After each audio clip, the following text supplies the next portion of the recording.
என் அன்பான சாய் பக்தர்கள் அனைவருக்கும் வணக்கம். மீண்டும் உங்களை சந்திப்பதில் மிகுந்த மகிழ்ச்சி அடைகிறேன். அப்பாவோட ஆசீர்வாதத்தோட நீங்க எல்லாரும் நல்லா இருக்கணும்னு நான் அப்பாகிட்ட பிரார்த்தனை பண்றேன். இந்த பதிவு என்ன பதிவுன்னா, ஒரு எச்சரிக்கையான பதிவு. உண்மையிலே இந்த பதிவு நீங்க கேட்டீங்கன்னா, அவ்வளோ பெரிய எச்சரிக்கை வி மு அ எச்சரிக்கையான பதிவு உங்களுக்கு. சாய் பக்தர்கள் பொதுவாவே எல்லா பெண்களும் கொஞ்சம் எச்சரிக்கையா இருக்க வேண்டிய ஒரு பதிவு. அதுக்காக தான் இந்த பதிவு நம்ம போடப் போறோம். அதுக்கு முன்னாடி நம்ம ஒரு சின்ன விஷயத்த சொல்லிடலாம். பாபாவோட ஆசீர்வாதத்தோட ஏப்ரல் 6 நம்மளுடைய ஸ்ரீ துவாரகமாயில அப்பாவோட மிகப்பெரிய பிறந்த நாள கொண்டாட போறோம். அனைவரும் இந்த பிறந்த நாள் விழாவில் கலந்து கொண்டு அப்பாவோட பரிபூர்ணமான ஆசீர்வாதத்தை பெற்றுக்கொள்ளும்படி தாழ்மையோட கேட்டுக்கிறேன் சாய்ராம். ஏப்ரல் 5ஆம் தேதியிலேருந்தே நமக்கு அதுக்கு ஏற்பாடுகள் பண்ண போறோம். 5ஆம் தேதி ஈவினிங்லேருந்தே அப்பாவுக்கு ஆரத்தி, அபிஷேகம் எல்லாமே பண்ணி முடிச்சுட்டு, ஏப்ரல் 6ஆம் தேதி அப்பா காலையில ஆரத்தி, அதுக்கப்புறமா 7 மணிக்கு அப்பாவுக்கு அன்னதானம் குடுக்குற மாரி, 9 மணிக்கு லட்சுமி குபேர பூஜை. லட்சுமி குபேர பூஜை நடக்கப்போது. இந்த லட்சுமி குபேர பூஜை எ எல்லாரும் கலந்துக்கலாம். உங்களுடைய குடும்பத்தில இருக்கிறவங்க பெயர்கள எனக்கு அனுப்பி வைங்க. ஏன்னா லட்சுமி குபேர பூஜை என்பது நம்மளுடைய வீட்ல செல்வத்தை பெருக்குவதற்காக தான் நம்ம அந்த பூஜைய பண்ண போறோம். கண்டிப்பா நாம எல்லாருமே அந்த லட்சுமி குபேர பூஜை முடிஞ்சுட்டு, அதுக்கப்புறம் மதியானமா ஆரத்தி, ஈவினிங் ஆரத்தி, அதுக்கப்புறமா அன்னதானம், அதுக்கப்புறம் 4 மணிக்கு பல்லக்கு ஊர்வலம். குழந்தைங்கள வச்சு நம்ம பாபா வேஷம் போட்டு பாபாவ பல்லக்கு ஊர்வலத்தில சுத்தி கொண்டு வருவோம். மாலை 6 மணிக்கு ஆரத்தி, 6 மணிக்கு மேல 6:30லேருந்து 8:30 மணி வரைக்கும் இன்னிசை கச்சேரி, மணி மெலோடிஸ் அவர்களுடைய பக்தி பாடல்கள் சிறப்பாக நடைபெறும். நீங்க எல்லாருமே இந்த நிகழ்ச்சியில கலந்து கொள்ள வேண்டும். பக்தி பாடல்கள் முடிஞ்ச உடனே இரவு அன்னதானம். இப்படி தொடர்ச்சியா நாம அந்த அன்னைக்கு ஃபுல்லாவே சந்தோஷமா இருக்க போறோம். பாபாவோட பிறந்த நாள கேக் கட் பண்ணி எல்லாம் கொண்டாட போறோம். நீங்க எல்லாரும் வர வேண்டும்.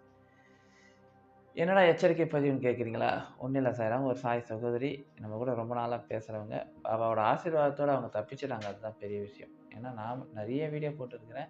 எச்சரிக்கை பதிவு. இந்த சகோதரி என் கூட நெறைய பேசுவாங்க. சில நாள்ல நான் ஃபோன் எடுக்கலன்னா, நம்ம மனசு தடுமாறும்ல. எதா இருந்தாலும் என்கிட்ட கேட்பாங்க. நான் சில நேரங்கள் ஃபோன் எடுக்கலன்னா, அவங்களுக்கு ஒரு மனசு தடுமாற்றம். டிவிலயோ இல்ல YouTubeலயோ ஏதோ ஒரு ஆட் பார்த்துக்கிறாங்க. உங்கள் குடும்பத்தில் இருக்கும் பிரச்சனைகள் அனைத்தும் தீர்க்கப்படும். எங்களுடைய அருள்வாக்கு மூலமாக தீர்க்கப்படும் சொல்லி ஏதோ ஒரு விளம்பரம் பார்த்துருக்குறாங்க. அதில ஃபோன் பண்ணிட்டாங்க. இது மாரி அவங்க என்ன பண்ணிக்கிறாங்க, பேசும்போது அவ்வளோ அழகா பேசியிருக்கிறாங்க. உங்க குடும்பத்தில இருக்கிறவங்க பேரு, உங்க கணவர் வெளிநாட்டில இருக்கிறாரா? ஓகே. உங்க கூட யார் யார் இருக்கிறா? பசங்க, பிள்ளைங்களோட நீங்க தனியா இருக்கிறீங்களா? ஓகே. எல்லாத்தையும் பேசிட்டு எல்லா பிரச்சனையும் நாங்க தீர்த்துருவோம். நீங்க கவலைப்படாதீங்கன்னு சொல்லி, சந்தோஷமா முதல்ல ஆரம்பிக்கும்போது அவ்வளோ அழகா பேசியிருக்கிறாங்க. இவங்களுக்கு மனசு திருப்தி ஆயிட்டுக்குது. அப்பா சந்தோஷம்டா நம்ம பிரச்சனை தீர்ந்துடுச்சு. அவங்க தீர்த்து வச்சுருவாங்கன்னு சொல்லி சந்தோஷமா சொல்லி நெனச்சிருக்காங்க. பிரச்சனை அதுக்கப்புறம் தான் ஆரம்பிக்குது. ஒரு நாள் கழிச்சு திருப்பி ஃபோன் வருது. உங்களுக்கு நாங்க ஒரு பார்சல் ஒண்ணு அனுப்பியிருக்கிறோம். அது ரூ. 2500 அதில கருங்காலி மாலையும், ஒரு மோதிரமும் இருக்கும். அத போட்டுட்டீங்கன்னா உங்க பிரச்சனையே தீர்ந்துரும்னோனே, இவங்களுக்கு தூக்கி வாரி போட்டுக்குது. ஏம்மா நான் கேட்கவே இல்லையே! ஏன் அனுப்பிச்சீங்க? இல்ல, இல்ல நாங்க அனுப்பிச்சுட்டோம். இதுக்கப்புறம் நீங்க வாங்கி தான் ஆகணும்னு. என்கிட்ட பணம் இல்லன்னோனே, இதெல்லாம் எங்களுக்கு தெரியாது. நீங்க வாங்கிடுங்க. வாங்கலனா பிரச்சனைன்னு இருக்கிறாங்க. சரி கருங்காலி மாலை ஏதோ பார்சல் அனுப்பியிருக்கிறாங்களேன்னு சொல்லி, அத வாங்கலாம்னு சொல்லி ரூ. 2500 குடுத்து வாங்கியிருக்கிறாங்க. கொடுமையான விஷயம் என்னன்னா, அந்த மாலை ரூ. 150 கூட ஆயிருக்காதாம். ரூ. 150 கூட இருக்காதாம். அதிகபட்சமா அது டூப்ளிகேட் கருங்காலி தான் நல்லா தெரியுது. இருந்தாலும் வாங்கிட்டேன் சாயனான்னு சொல்லிட்டேன். இதோட பிரச்சனை முடிஞ்சதுன்னு நெனச்சிருக்கிறாங்க. இவங்க கருங்காலி மாலை வாங்குனவன தான் நம்மகிட்ட ஒரு அடிமை சிக்கிட்டான்டான்னு சொல்லி அவங்க யோசனை பண்ணிட்டு இருக்கிறாங்க எதிர் பார்ட்டி. உடனே ஒரு 2 நாள் கழிச்சு, "அம்மா நீங்க வாங்கிட்டீங்களா? போட்டுக்கினீங்களா?" விசாரிச்சுட்டு நல்லா விசாரிச்சுட்டு, "சரிம்மா, உங்களுக்கு இத விட பெரிய பிரச்சனை இருக்கு.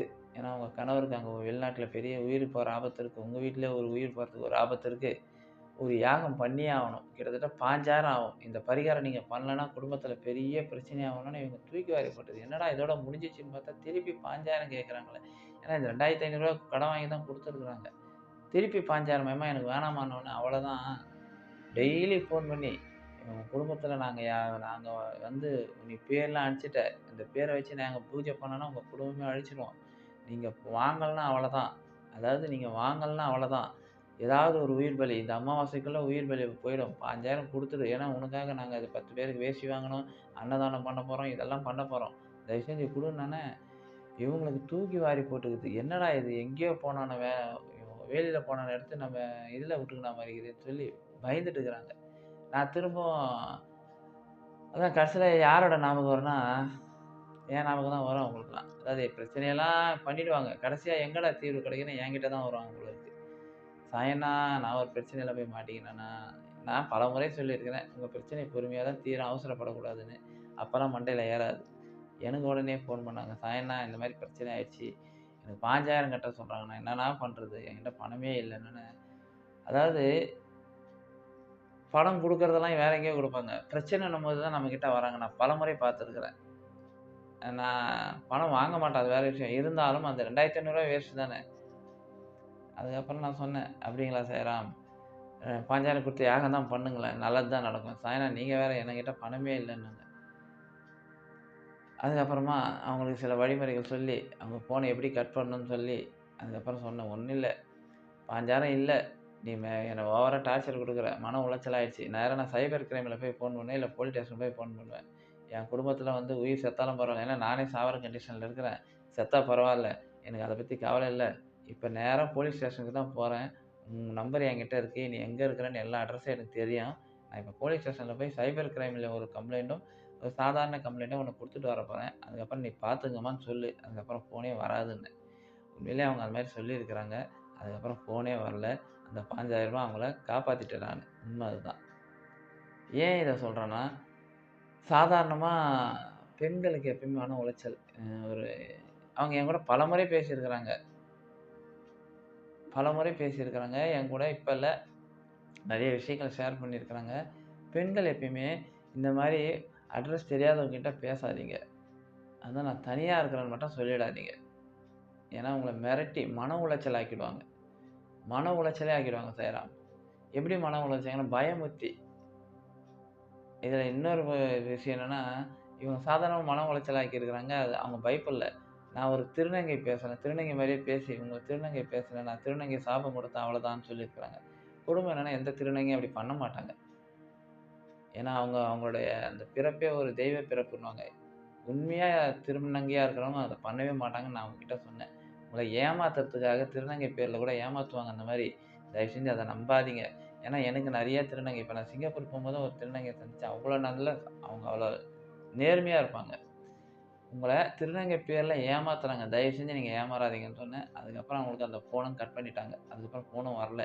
இவங்க ஒரு ஃபோன் கட் பண்ணால் இன்னொரு ஃபோனில் இப்படி பல ஃபோனில் வந்துக்கிட்டே இருந்தாங்களாம். இப்படி மன உளைச்சலை ஆக்கி அவங்கள ரொம்ப நோகடிச்சிட்டாங்க. அதான் உண்மை. நான் அந்த ஆடியோ மட்டும் கேளுங்க. நான் சொல்கிறது ஏதோ பொய்யா கூட இருக்குன்னு நினைப்பீங்க. நான் பொய் சொல்ல மாட்டேன். எனக்கு என்ன பொய் சொன்ன தலையெழுத்தானே. சில ஆடியோ மட்டும் உங்களுக்கு காட்டுறேன். அவங்க எவ்வளோ மன உளைச்சலோடு இருந்திருப்பாங்க. பாபா எப்படி அவங்கள காப்பாற்றினார் மட்டும் பாருங்கள். இப்போ நாம் அந்த ஆடியோ மட்டும் கேளுங்க, பயப்படாதீங்க. நீங்களும் எச்சரிக்கையாக இருங்க. அதுக்காக தான் இந்த பதிவு. கூப்பிட்டு இது மாதிரி உங்களுக்கு கருங்காலி மாலை பிரேஸ்லெட் வரும், 2500 ரூபா கட்டிட்டு வாங்கிக்கிங்க அப்படின்னாங்க. எனக்கு வேணாங்க, என்கிட்ட எல்லாம் அந்த காசு இல்லங்க, எனக்கு வேணாங்கன்னு சொல்ல வேண்டியதானே. சொன்னேன்னு அவங்க இல்ல வந்துருச்சு ஆர்டர், நாங்க போட்டுட்டோம், நீங்க வாங்கிட்டா ஆகும். நான் அம்மாட்ட வாங்கிவிட்டேங்க. வாங்கி விட்டு அம்மா நேத்து போட்டு விட்டாங்க, 2500 ரூபா வச்சிருந்து போட்டு வாங்கிட்டேங்க. சரி வாங்கிட்டவங்க, வேலை முடிஞ்சு போச்சு. அப்பயும் எனக்கு அது மனசு ஒப்புல. நேத்து நான் அப்பாவுக்கு பால் அபிஷேகம் வீட்லயே வச்சுப்பாங்க, அது என்னவோ ஒரு சிக்கல்ல போய் மாட்ட போறான்னு எனக்கு டக்குன்னு பிடிக்கும். காட்டுக்கு வர கூட வரலங்க. நான் பண்ணுனேன், காசு 500 ரூபாய் வீட்டுல அப்பாவுக்கு முன்னாடியே வச்சிருந்தேன். அதை எடுத்த காசு கீழே வந்து எனக்கு அரை மனசாவே தான் போனேன். போயிட்டு அவங்க எடுத்துட்டு வந்துட்டாங்க. சரின்ட்டு வாங்கிட்டு வீட்டுக்கு வந்துட்டாங்கன்னா, இன்னைக்கு போன் பண்ணாங்க, இது மாதிரி வீட்டுல விளக்கு ஏத்தி உங்க குலதெய்வத்தை நினைச்சு போட்டுக்குங்கன்னாங்க. போட்டுக்கிட்டாங்கன்னா இதோட பிரச்சனை முடிஞ்சிரும்னு பார்த்தாங்கன்னா, திரும்ப இப்போ போன் பண்ணி உங்களுக்கு பில்லி சூனியம் ஏவல் செஞ்சிருக்காங்க, உங்க வீட்டுக்காரர் அங்கேயே செத்துருவாரு, ஒரு குருஜின்னு சொல்லி பேசினாங்க. அப்புறம் அரவாணி பேசுறாங்க.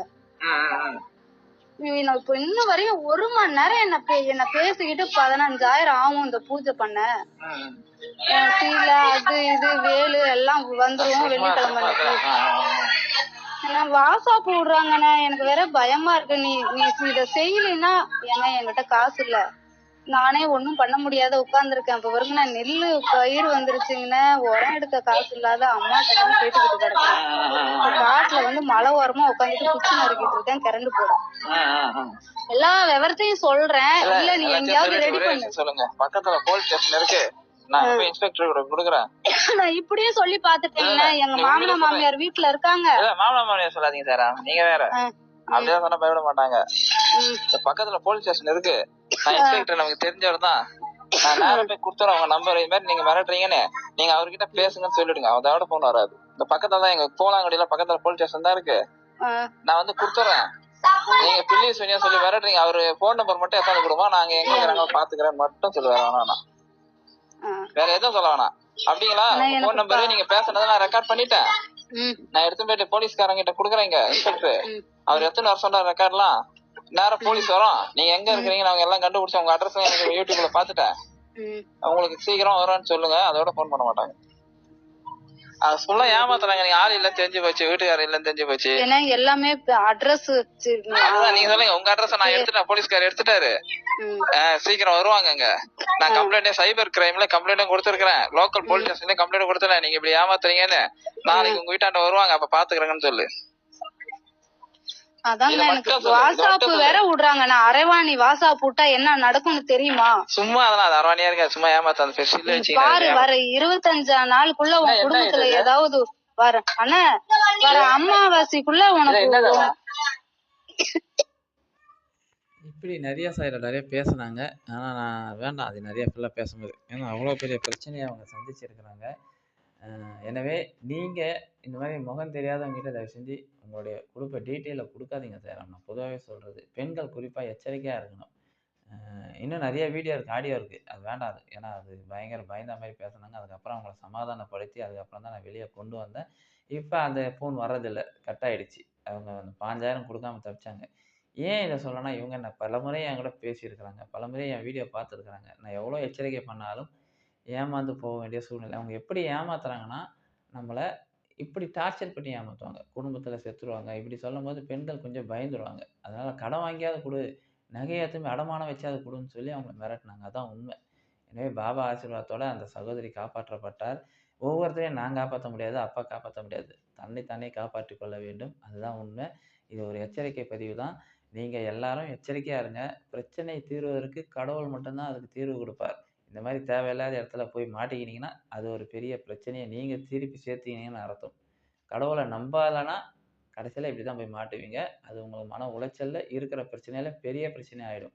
இதை மட்டும் நல்லா தெளிவாக தெரிஞ்சுக்கோங்க. இது ஒரு எச்சரிக்கை பதிவு தான். இந்த மாதிரி நான் எச்சரிக்கை பதிவு டெய்லி போடலாம். ஏன்னா அந்த மைண்ட்லேருந்து வெளியே வந்துட்டேன். எப்பயோ நிறைய பேர் ஏமாந்தா ஏன்னா நிறைய பேர் இன்றைக்கி டெய்லி தான் ஃபோன் பண்ணுறீங்க. நான் அதுலேருந்து வெளியே வந்துட்டேன். ஏன் இது பிரச்சனைனா, இந்த சகோதரி ஏமாறாமல் காப்பாற்றப்பட்டதுனால நீங்களும் யாரும் ஏமாறாதீங்க. பணம்னு கேட்டால் அது உங்களை ஏமாத்துறாங்கன்னு அர்த்தம். பணம் கொடுத்தா தான் காரியம் நடக்கணும்னா 100% ஏமாற்று வேலை செய்கிறோம். ஏன்னா கடவுள் எங்கேயுமே பணம் கேட்க மாட்டார். உண்மையிலே சொல்லுவேன், பணம் எங்கேயும் கேட்க மாட்டார். அப்பாவோட ஆசீர்வாதம் நமக்கு கிடைக்கணும். கண்டிப்பாக எச்சரிக்கையாக இருக்க நம்ம சாய் சகோதர சகோதரிகள். ஓம் சாய்ராம், ஓம் சாய்ராம், ஓம் சாய்ராம்.